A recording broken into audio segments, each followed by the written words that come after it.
Dozens of Saudi Arabia's most powerful men detained in midnight raids. A ruthless purge or a crown prince committed to cleaning up corruption? And Imran Gupta in today's Newsmaker is Saudi Arabia's royal arrests. It's been a dramatic 48 hours in Saudi Arabia. First, Lebanon's prime minister resigned while in Riyadh. Then a ballistic missile fired was intercepted near the capital, followed by an announced blockade of Yemen. Finally, 24 royal family members, cabinet ministers and billionaire businessmen were arrested in what the government calls a corruption investigation. But skeptics say it was a far-reaching crackdown on critics of the Crown Prince. Regardless of the motive, this has been the biggest political shake-up in the kingdom in 80 years. So what does it mean for the country's future? We'll debate that in a moment, but first, Yvette McCullough has this report. It was a swift crackdown that could have a seismic impact on Saudi Arabia, as dozens of Saudi princes and ministers were arrested, allegedly on suspicion of corruption. A new anti-corruption committee was decreed by King Salman on Saturday. It's headed by Crown Prince Mohammed bin Salman and has the power to investigate, ban from travel, freeze the assets of, or arrest anyone it deems corrupt. And just a few hours after its creation, it did just that, arresting 11 princes, 4 sitting ministers, and dozens of former ministers. Those arrested include Prince Al-Walid bin Talal, one of the world's richest men, who owns major stakes in 21st Century Fox, Twitter, and Apple. These arrests followed shortly after King Salman replaced the National Guard and the Navy chiefs without explanation. National Guard Minister Prince Mehter bin Abdullah was once seen as a contender for the throne and the last member of the Abdullah branch of the family, high up in the Saudi government. The arrests have been sold as a major anti-corruption drive, but many see them as the latest calculated move by Prince Mohammed to consolidate power.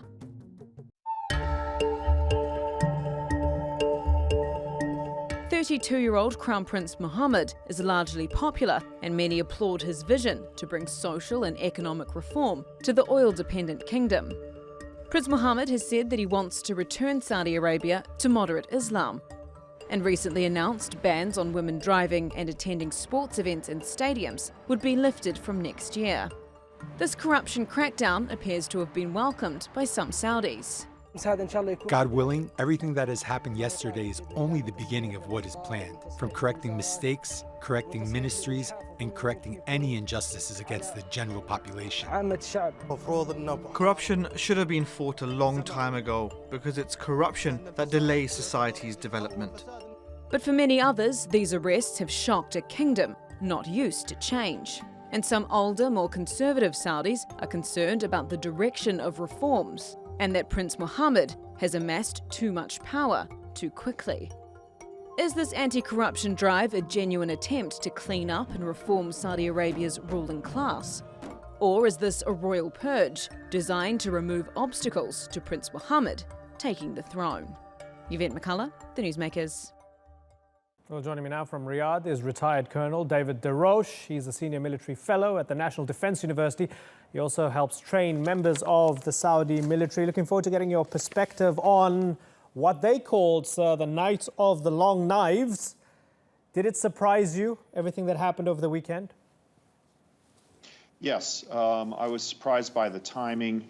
I was particularly surprised by the arrest of Prince Midab. I thought that Midab was a more entrenched, and I didn't think that he would be arrested. I certainly didn't think he would be arrested. I didn't think his brother would be arrested either. I thought that that branch of the family, the House of Abdullah, was still too powerful. I was also a bit taken aback by how many people from the business world were arrested, particularly Al-Walid bin Talal.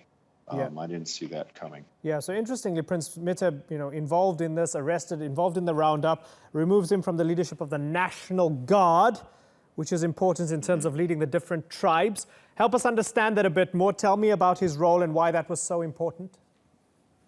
Well, the National Guard was commanded by King Abdullah before he became king. And so it has effectively been ruled in the house of Abdullah for, 40 years. And so Midab took it over upon the death of his father. And Abdullah was the de facto king, while Fahd was king, because Fahd had a stroke. So, you had 40 years of patronage, of leadership.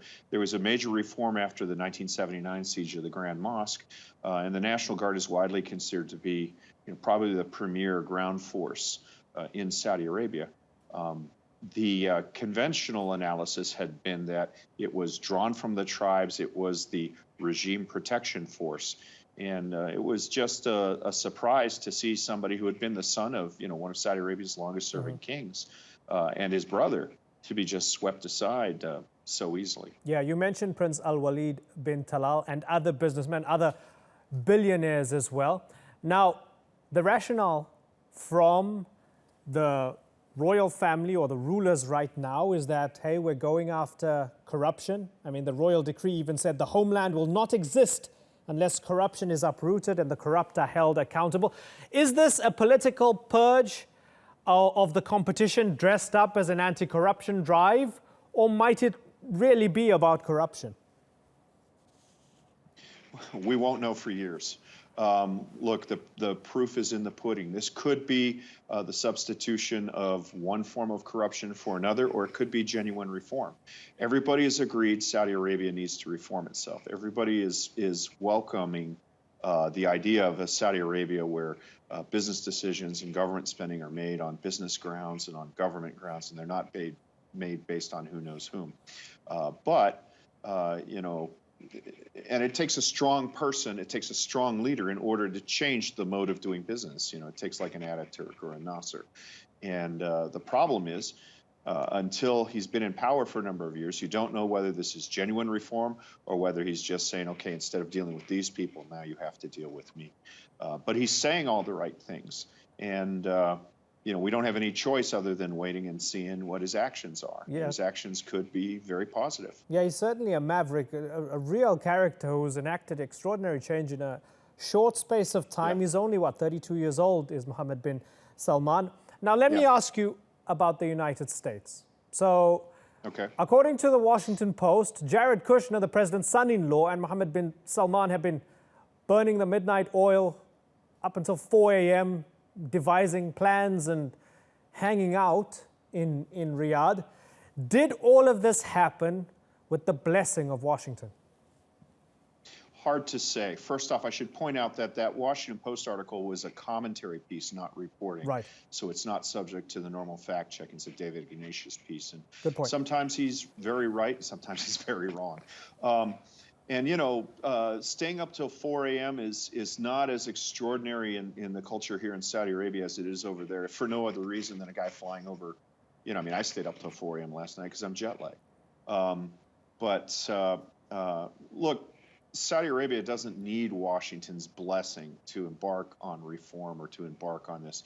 It's apparent to everybody who has observed Saudi Arabia from the outside that the old way of doing business, where the kingdom draws on oil wealth and all the competing factions of the family get a little slice, they all get sugared off to a greater extent. That is unsustainable. The oil wealth is declining. The population is increasing. There's a younger, better educated, more urban population that has heightened expectations. Everybody has agreed that Saudi Arabia needs to reform. And I hate to sound kind of blasé about this, but you can't rely on the people who benefit from a system that has made them very, very rich to change the system themselves. If you look at it objectively, it takes a pretty significant amount of coercion to affect such a fundamental change in the system. So, this could be just what's needed, or it could be an unfulfilled promise, and we won't know for some years. Yeah, and looking at Mohammed bin Salman again. So first he outmuscles and ousts Mohammed bin Nayef as the heir to the throne. Yeah. Now we have this. Yeah. Putting these two things together, and of course his hawkishness on Iran, his hawkishness on Yemen, are we starting to see what kind of king this guy will be? Well, it's interesting because the record is bifurcated. Domestically, everything he's done is what everybody in the West says needs to be done. Overseas, however, the war in Yemen has not gone well for Saudi Arabia. The blockade of Qatar, which you left off, but that's probably more significant. Right. Good point. That has not gone well and will not go well. It's become a stalemate, and honestly, there's no winning this anymore. It's more like a divorce. There's only degrees of losing, and if you lose first, you lose least. So they need to cut their losses and move on from that, is my assessment. The Iran rhetoric is pretty much a constant in Saudi-Iranian relations. What makes it, I think it should be viewed as a tactical reaction to the Yemeni missile strike on Riyadh Saturday, just as I was leaving the airport. Well, yeah. Okay, let's bring in Ali Al-Ahmed now from Washington, D.C. He's the director of the Institute for Gulf Affairs, a think tank that closely follows developments in the Gulf region. So, Ali, David DeRoche is saying, well, it's hard to tell, right? You could interpret it in one way as reform and an anti-corruption drive, and you can interpret it in another as purging the opposition, and maybe it's a bit of both. What do you think, Ali? It is a bit of both. It is the right move for the wrong reasons. Mohammed bin Salman is hungry for power and wealth. This really is a very smart and well-calculated move on his part. It's very popular, and hopefully, and people are wishing for more of it, because not only reclaiming hundreds of billions of dollars of ill-gotten money, but also creating more pressure on Mohammed bin Salman to deliver. That he has recovered some reports in the local media speaking of $500 billion that is supposed to be recovered from these individuals alone. So this is going to be allow Mohammed bin Nayef to carry on his projects, right or wrong, and it's going to give him some popular support in the country. And of course, it will also give him an easy time ruling unchallenged. We know he's going to be king, but removing these people who may pose some hindrance to him have been completed, not completed, but partially completed, I would say. Right. So let me ask you, Ali. So a couple of these people that we've mentioned, Prince Al-Walid, Prince Miteb, they command a lot of influence. They've got a lot of money. There's a lot of loyalty. They're powerful people, right? Now, I mean, I'm presuming their influence is not just going to sort of roll over and die. Do they have the capabilities, or do their supporters or their disgruntled fans or allies have the capability to cause trouble for Mohammed bin Salman and the rulers now that they have been arrested? Might there be some sort of social upheaval that might happen now, Ali? I would not say a social upheaval. In fact, society is in support of what happened. In terms of Miteb, he does not have the necessary charisma or support, even with his own ranks, to warrant support. He is very disliked within the National Guard's ranks. Many speak, that's not a secret, in fact. In regards to Al-Walid, he is a rich businessman. The money that he controls largely came from his father's stealing the Saudi treasury in the 60s. So I don't think he's also well liked in the country, because of he is maybe the most influential Saudi businessman that deals with people day to day. People buy his Banda grocery store chain every day, and they complain about it. So these people, I don't think they have the popular support. However, I think Al-Walid has some support outside the country. I'm not sure how much, but I do not think any reaction will happen. If Mohammed bin Salman was able to remove the most powerful figure, which is Mohammed bin Nayef, with very little reaction, I'm thinking that the same will happen this time. So why are you telling me it was the right thing for the wrong reason, if, from what I'm hearing from you in the past few minutes, is you're fully in support of the move, Ali? This is really basically one corrupt official taking on other corrupt officials and figures. So it's not right to condemn it because a corrupt leader is taking on corruption. or part of the corrupt figures, even if he was doing it for the wrong reasons. I think this is a welcome step. I'm sure Mohammed bin Salman is not going to take on the corruption of his brother or his own corruption or his father's corruption, but at least we have some. Right. I'm seeing it from the fact that the cup is half full. Okay. At this Okay. So as far as I understand, you're no fan of Mohammed bin Salman, but you're happy with the move. David DeRoche, I want to do some housekeeping here, because whenever there's massive news that comes out of a particular place, a particular region, and then other news happens, people seem to tie it together. So I want to ask you your opinion on this very directly. Two things. The first thing, the helicopter crash, Prince Mansour bin Mukrin Saud. Some people connecting it to what happened on the weekend. They're saying maybe it wasn't an accident. Maybe they're crying foul. They see it as suspicious. And then also Saad al-Hariri in Lebanon, Saudi ally, resigning. There's a feeling that Saudi Arabia forced him to resign, and this was part of the bigger play. What are your thoughts on that, David? Well, we don't know either one of them definitively. The first one, I find it unlikely that the late prince would have been a rival. His mother was, I think, Yemeni. He was from a relatively uninfluential branch of the family. He seemed to be well-liked. He seemed to be close to Mohammed bin Salman, although the finance minister, the former finance minister who's currently a guest at the Ritz-Carlton, was also, I would have said, was close to Mohammed bin Salman. And so far, most of the people who are pointing to that as a conspiracy have been linked to media outlets that are not fans of Saudi Arabia. The second issue, Hariri, most of his money comes from construction in Saudi Arabia. Last year, there were reports that both, his group and the Bin Laden group had been cut off by the state, which is equivalent to, a death sentence to be implemented in 3 months. So there's a significant amount of leverage there to begin with. Saudi Arabia is extremely concerned with the role of Iran and the rise of Hezbollah in Lebanon, and they haven't made a secret about that. And I think that, I don't know if a resignation is the right move, but I know that they want to see Lebanon more confrontational with Iran. Right. I can't draw the lines though the way you've asked me. So Ali, let me ask you a double-barreled question. Are we creating patterns where they don't exist by putting all these issues together?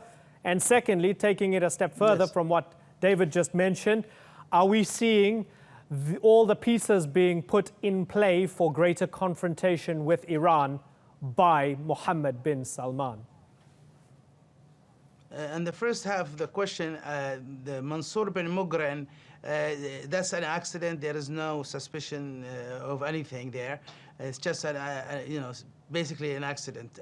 In terms of Saad al-Hariri, yes, he is being detained, and he's been forced to resign against his will. So, but the Saudis don't want that to be public. I can confirm that he is been detained against his will, and his company is already belly up. He has not paid. The Saudi Ogre construction company has not paid its employees for at least 5 months. So I think his detention is part of that sweep. The Saudis are not going to tell us about it publicly, but that's part of the situation. And the Saudis, I think, maybe are walking away from Lebanon because the Saad al-Hariri could not deliver. In terms of conflict with Iran, I think there is an escalation coming with Iran, and the Saudis are, I think, amazed and shocked that the missile came and actually hit a facility that could be dual use, because it has military bases there, and the King Khalid, it's a large airport. I've been there, so that speaks that the Yemenis can do it again to the Saudis or even to the Emiratis. So I think there is an escalation coming. I hope it doesn't happen, but it looks like it's happening. Maybe direct confrontation is happening. Yeah, so let me ask one final question to David here as we circle back to what Washington wants. I know, David, you told me that Saudi Arabia doesn't need to ask permission when it wants to do something. However, if Saudi Arabia is becoming more hawkish vis-a-vis Iran, if it's becoming more and more confrontational, what was clear under Barack Obama is he didn't want that. He wanted to bring in Iran from the cold.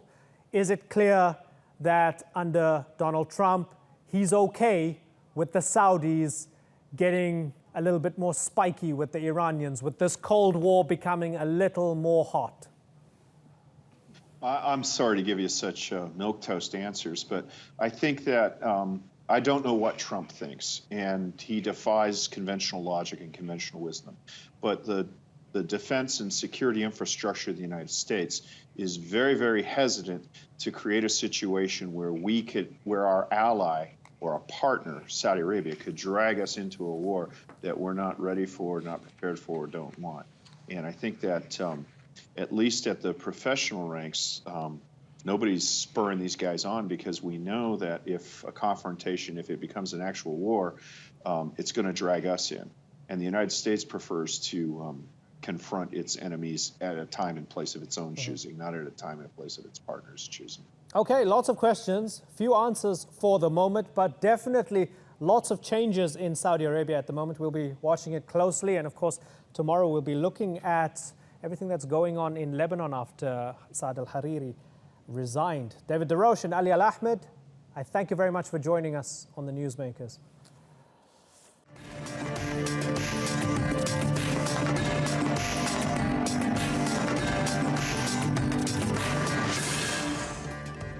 Still ahead, Donald Trump's first trip to Asia as president. Can he strike a deal to curb North Korea's nuclear threat? And did a rare protest in Eritrea lead to the deaths of almost 30 people? We take a look at why there's so much uncertainty.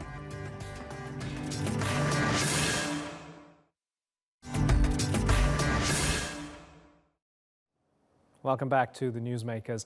Both Donald Trump and Shinzo Abe share a hardline stance on North Korea's nuclear ambitions. The Japanese Prime Minister has said all possibilities are on the table, while the US President has threatened to unleash fire and fury against Pyongyang. So, as the two leaders toast to their friendship in Tokyo, will they find a path to war against Kim Jong-un? Or will Trump settle for more tough talk on his first trip to Asia as president? Natalie Pohonen reports.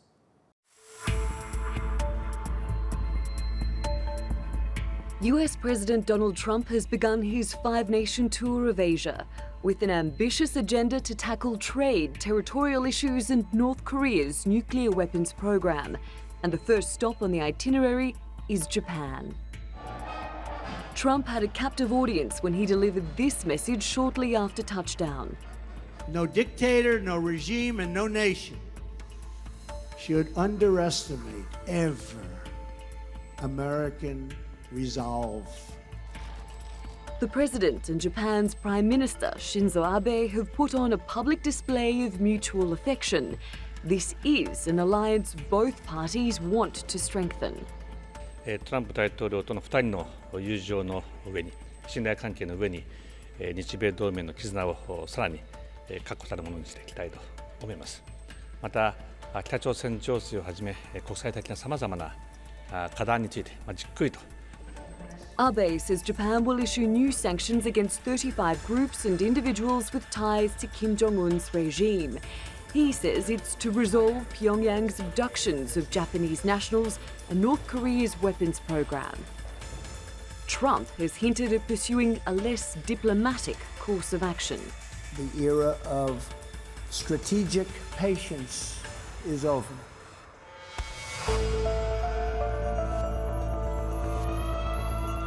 In the lead up to Donald Trump's visit to South Korea, Seoul has been displaying its military might. President Moon Jae-in has made it clear his country will never have nuclear weapons and it won't tolerate Pyongyang having them either. What Moon does want is a diplomatic solution to denuclearize the peninsula. 어떠한 경우에도 한반도에서 무력 충돌은 안 됩니다. 한반도에서 대한민국의 사전 동의 없는 Since Kim Jong-un came to power, North Korea's nuclear capacity has skyrocketed. In response, the international community has ramped up financial sanctions on the regime. But ahead of Trump's visit to Asia, the North Korean government demanded an end to what it says are brutal sanctions violating the human rights of its citizens. The Pentagon says a ground invasion is the only way to destroy North Korea's nuclear weapons program. However, a military conflict could affect up to 25 million people on both sides of the demilitarized zone. But as Trump travels around the region, will he push for that option, regardless of what North Korea's neighbors want? Natalie Pohonen, The Newsmakers. Well, joining me now from Medford, Massachusetts is Sung-Yoon Lee. He's a professor of Korean Studies at Tufts University in Washington. We have Scott Snyder. He's a senior fellow at the Council on Foreign Relations. And from Taipei, Ross Darrell Feingold. He's the former chairman for Republicans Abroad in Asia and an advisor on strategic communications for governments and organizations in the region. Gentlemen, I thank you very much for joining us. Scott Snyder, let me begin with you. What have you made of Trump's visit to Asia thus far? I think that President Trump has gotten off to a pretty good start. This is probably the easiest stop in his visit. He had a chance to play golf with Prime Minister Abe and also to have in-depth discussions about North Korea, about trade, about the idea of an open Indo-Pacific region. And those are all issues where Prime Minister Abe and President Trump have substantial agreement. They've had a press conference and he had a visit with the emperor. And so I think that he's moving into the harder parts of the visit with some momentum. He has a state visit coming up in South Korea and also in China before he goes to Southeast Asia. Yeah, and what we're going to be doing is we're going to be straddling a bunch of these issues from Japan to South and North Korea to China and beyond. On the Japan note, Ross Darrell Feingold, Trump has said the two countries have never been closer. Is that true?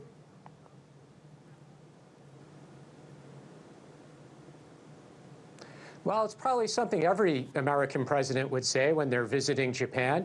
The fact is, post-World War II, the two countries have had a very close trade and security relationship, and that's continued whether it's Democrats or Republicans.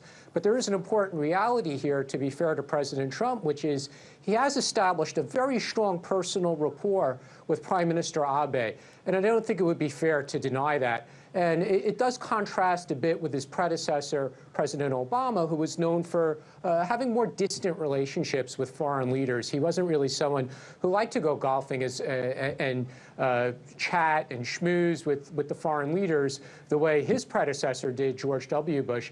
And we see that Donald Trump does enjoy that personal aspect.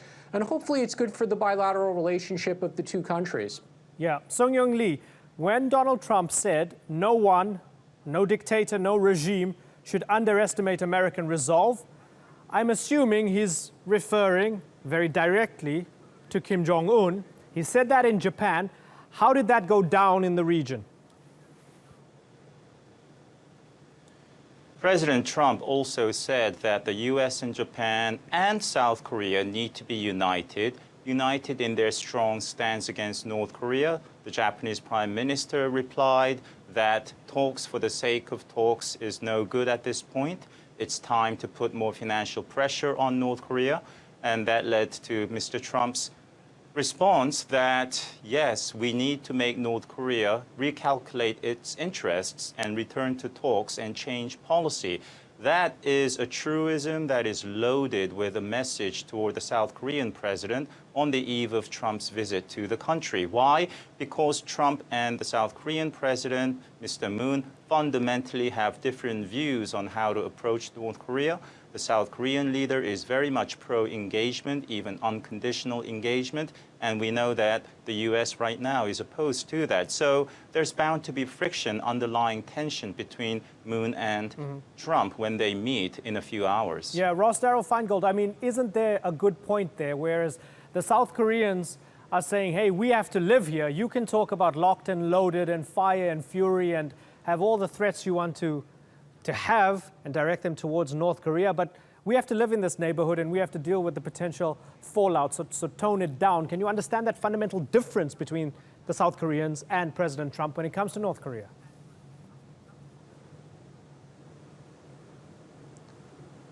Well, if there is a distance, it's closed because President Moon ran on a relatively left-of-center campaign seeking accommodation with North Korea. And this is at a time when President Trump had already taken office. And we see that in the few months after President Moon's inauguration, that he's taken a somewhat more conservative line with North Korea. He has allowed the deployment of the THAAD missile batteries. He has allowed for substantial joint military exercises between South Korea and the United States. And we have President Trump's visit now. So the relationship is good. It's not the same as the relationship that Abe and President Trump have. But it does seem clear that the pattern is more to accommodate the United States' expectations on security issues rather than to go at it alone.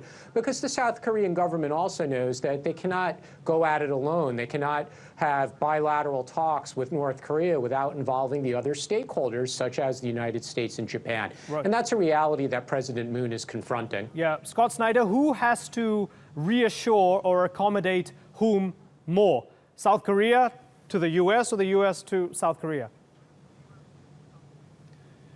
Well, I think that basically Trump and Moon end up being in this together. Moon really has no choice but to follow Trump's lead in terms of pressuring North Korea. I don't think that there's going to be a possibility that South Korea can independently approach North Korea. At the same time, for President Moon, his own domestic situation requires him to maintain the alliance with the United States as best he can, and I think that's also a constraint that Moon faces. Right. Let me talk about the elephant in the room, or rather maybe even the dragon in the room. Sung-Yeon Lee, is Trump's relationship with China and are his conversations with China going to be supremely crucial to figuring out how everybody's going to move forward vis-a-vis North Korea? Because his chats with China, his chats with Xi Jinping are going to happen down the road. We're not going to get any indication right now.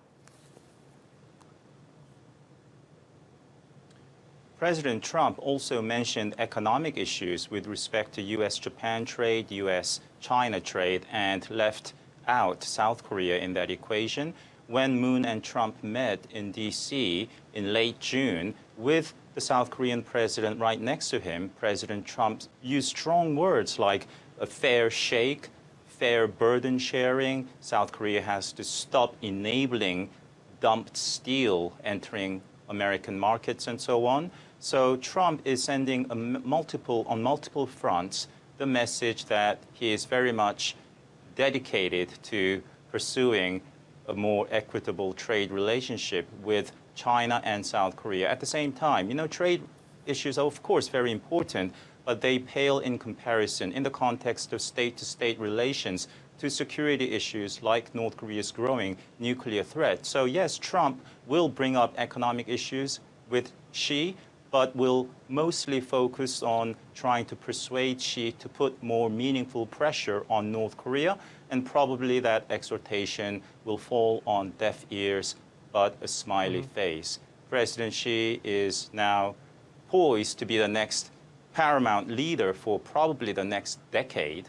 I don't think Xi would be rattled by Trump's pressure or even exhortation. Yeah, poised to be the paramount leader for the next decade. Interestingly put, Ross Feingold, is Trump visiting Asia at a time when Xi Jinping is fast replacing him as the most powerful man in the world?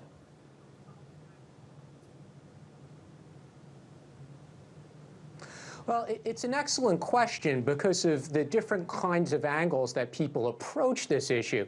On the one hand, we see plenty of analysts and media speculating that Asian leaders are worried. They're worried about Donald Trump's style. They're worried that he's focused on domestic issues. They're worried that the United States is not invested in the region. On the other hand, when the United States does show that it's invested in the region, such as by trade negotiations, by bilateral meetings, and some of these Asian leaders have already been to the United States to meet with President Trump, and now President Trump's here.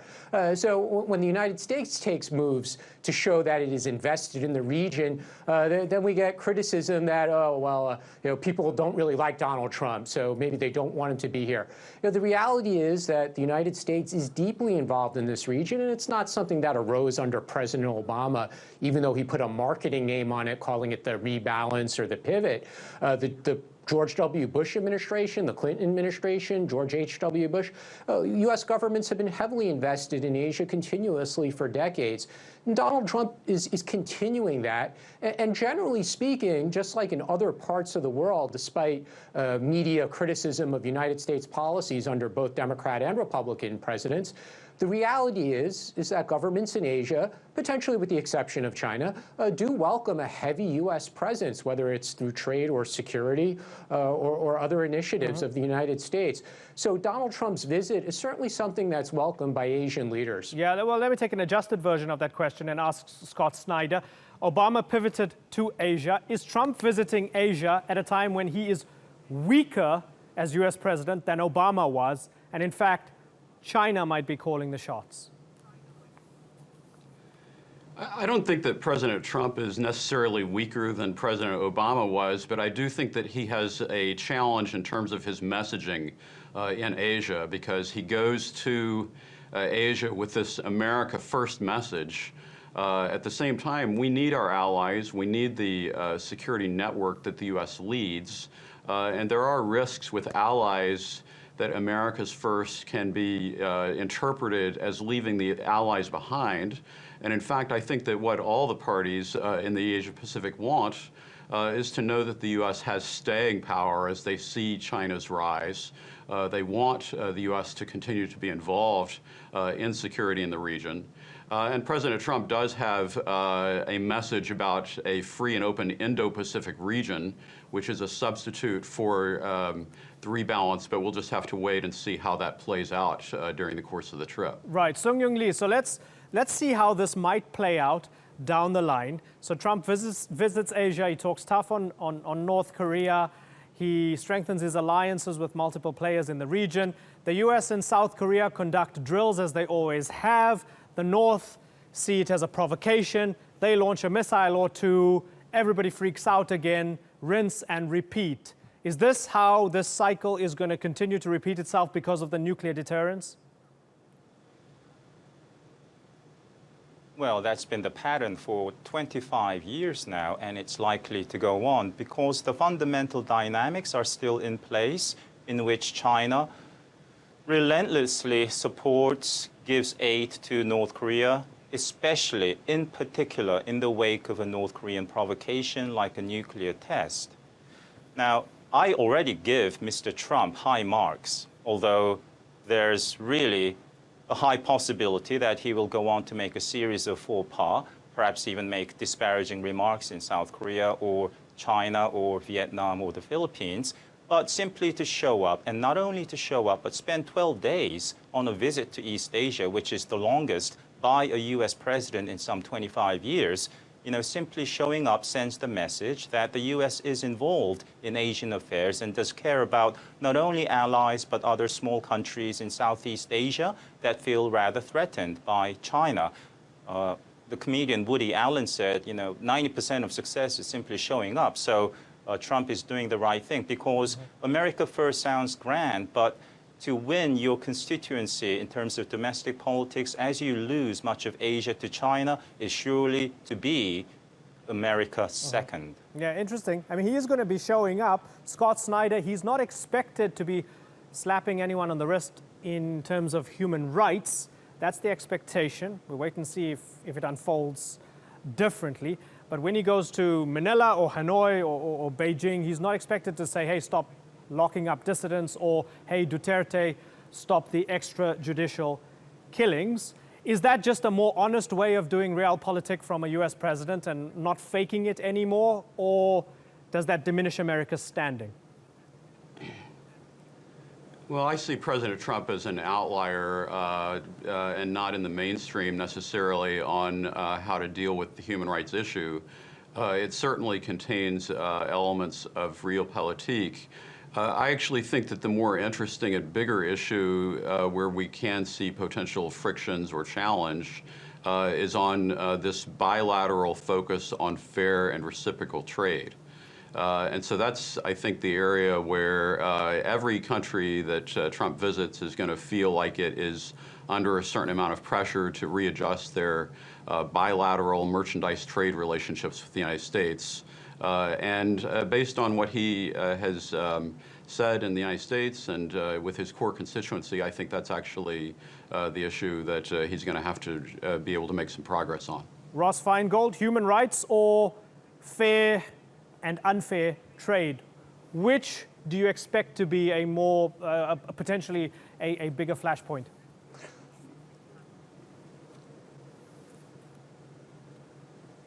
Well, we have to keep in mind that President Trump and these leaders that he will engage with, whether bilateral or in the multilateral meetings, they're only together for very limited amounts of time.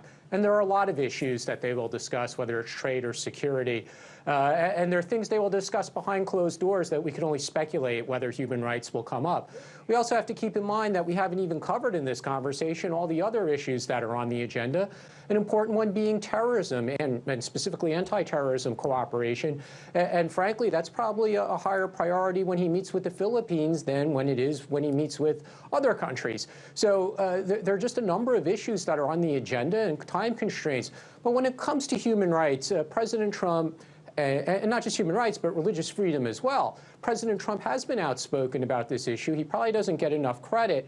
And if he's not, there's actually a lot of people in Congress, both Democrats and Republicans, who do look very closely on these issues. And they're also keeping a close eye on the administration's efforts in this area. So if President Trump is remiss, he'll certainly have Congress looking at this issue. Yeah. Professor Sung-Young Lee, if we could sum it up in a nutshell, I know it's more than half the population of the planet, but if I had to ask you, what does Asia right now want from Donald Trump? What would you say? Asia, especially the medium-sized and small countries in the region, want visible, palpable commitment by the United States that the U.S. has not pivoted back away from Asia and is so preoccupied with domestic politics alone.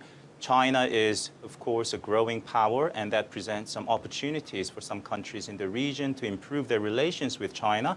At the same time, great powers tend to bully the smaller powers, peripheral powers in the region. So a lot of states in the region are concerned about China's growing aggression and look to the United States as an ameliorating force. Human rights is very important, but even, Hillary Clinton, when she was Secretary of State, making her first visit overseas in that position, when asked about human rights, would she bring up in China, she said something that didn't need to be said. She said trade relations are more important than human rights. I don't expect Trump to focus on human rights, although he should, especially with respect to North Korea. North Korea's crimes against humanity, according to a landmark UN study, purportedly has no parallel in the contemporary world. It's a shame that the South Korean leadership and the American leaders are really not speaking out on this very grave issue in North Korea. Okay, gentlemen, unfortunately I've got to wrap, so we'll put a button on it there, but I appreciate your abilities and intellects to juggle multiple issues here. It's been a fascinating discussion with all of you. Sung-Yoon Lee, Ross Darrell Feingold, and Scott Snyder. I thank you all for joining us on The Newsmakers.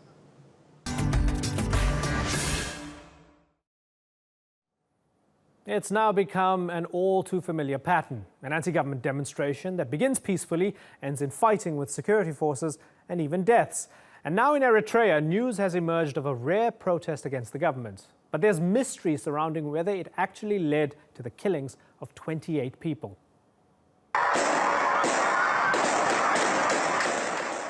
Members of an Islamic school marched against the Ministry of Education. They were upset at the government's demand that their school secularize.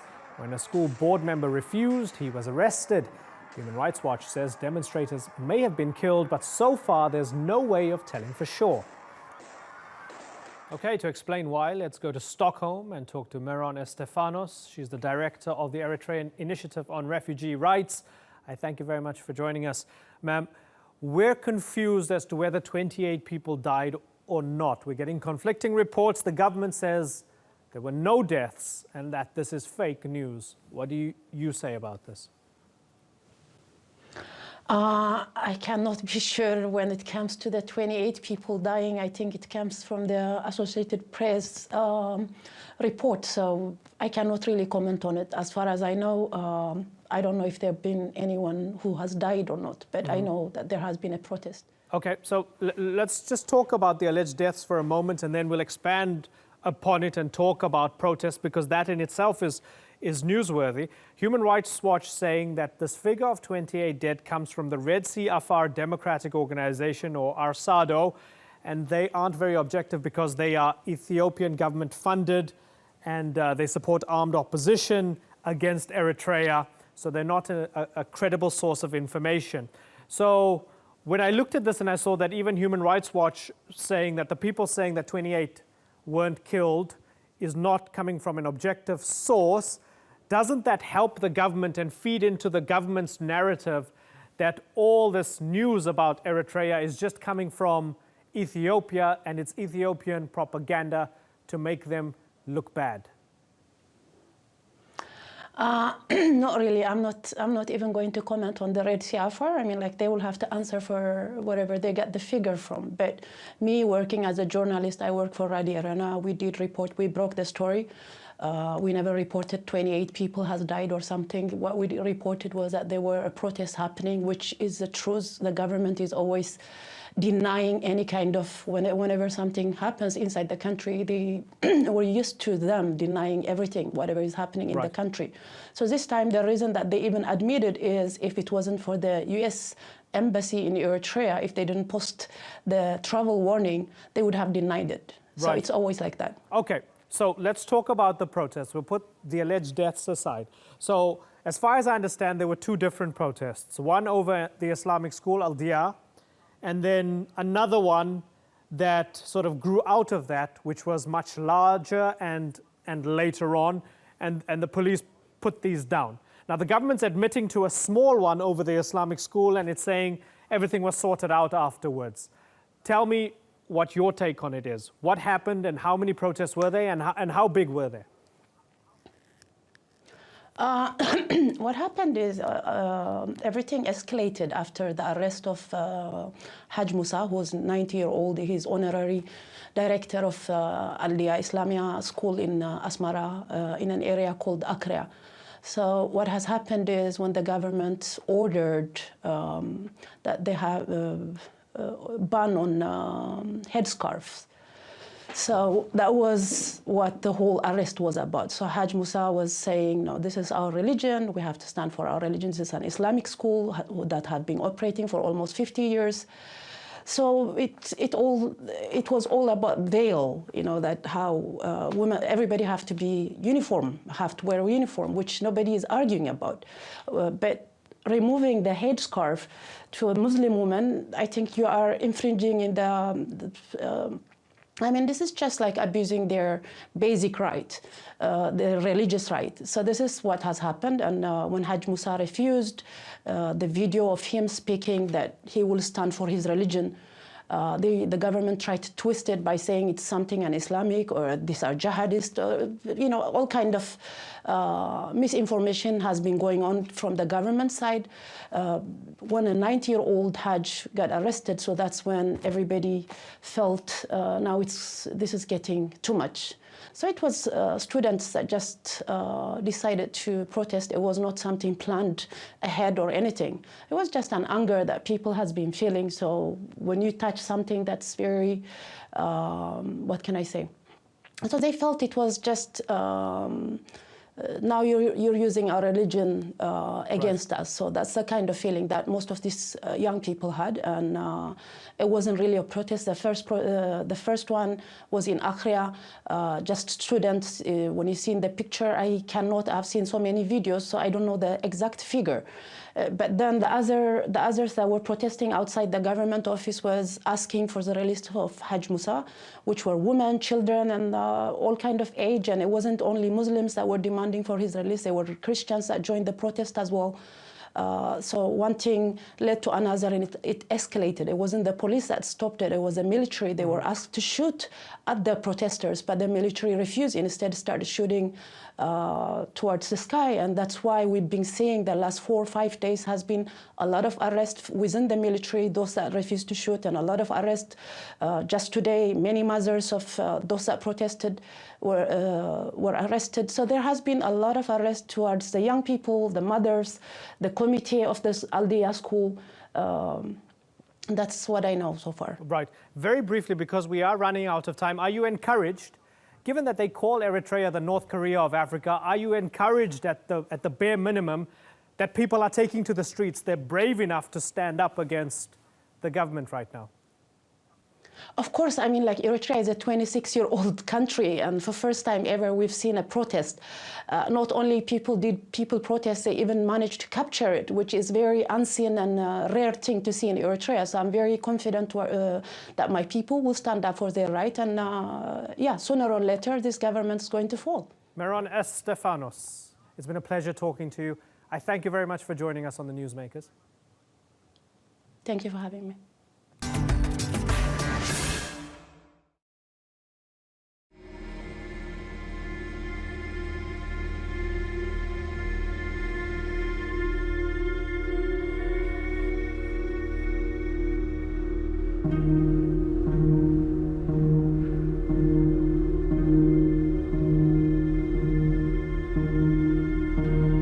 I don't have much to say except for it's very devastating and it's hard to hear when you know we're hurt that bad and that people died.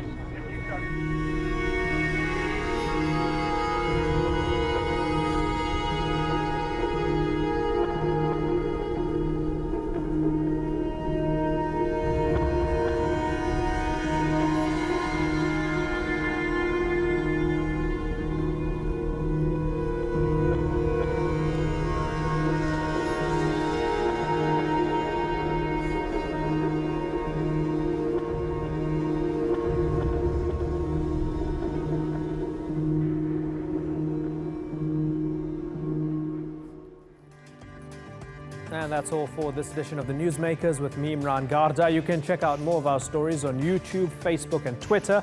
Remember to like, follow and subscribe. Next time, we examine the resignation of Lebanese Prime Minister Saad al-Hariri. Was he forced from power by Saudi Arabia? Until then, thank you for watching. Bye-bye.